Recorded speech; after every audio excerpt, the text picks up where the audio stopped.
छो छोरी तोहर चल गे। हमरा के देखी तू निकाले छी मोबाइल गे।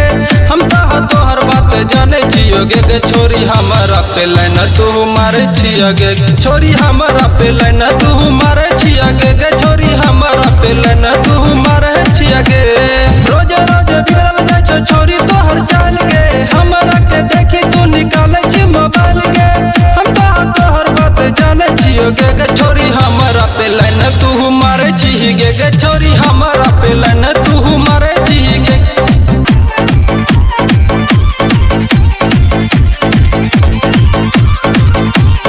अभी आप सुन रहे हैं जय मां काली रिकॉर्डिंग स्टूडियो फुलपरास चौक से।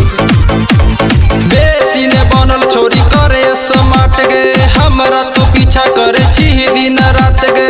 तोरा से न पटबो छोरी है गे तोरा से न पटबो छोरी छे हम पे विश्वास गे। भैया के तोहर बुझै छो बात गे। बुझै छो बात गे। बुझै छो बात गे।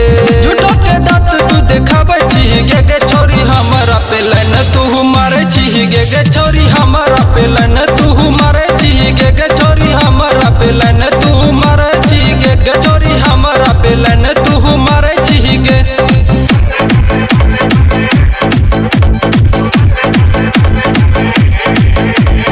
अभी आप सुन रहे हैं जय मां काली रिकॉर्डिंग स्टूडियो फुलपरास चौक से। बात जे छोरी तोहर बाप जनल को बात के सुन के जे टेंशन लेल को संतोष कहल को गे। गे लालबा कहल को गे छौरा छे खचरा। एना ओना करबी त खींच ले तो अचरा। खींच ले तो अचरा। खींच ले तो अचरा। रोहित के मन तू लोभाबै छी गे छोरी हमरा पे लाइन तू मारे छी गे छोरी हमरा पे लाइन तू मारे छी गे। रोज रोज बिगड़ल जाय छो छोरी तोहर चल गे। हमरा के देखी तू निकाले छी मोबाइल गे। हम तोहर बात जाने छियो गे छोरी हमरा पे लाइन तू मारे छिया गे छोरी हमरा पे लाइन तू मारे छिया गे छोरी हमरा पे लाइन तू मारे छिया गे छोरी हमरा पे लाइन तू मारे छिया गे।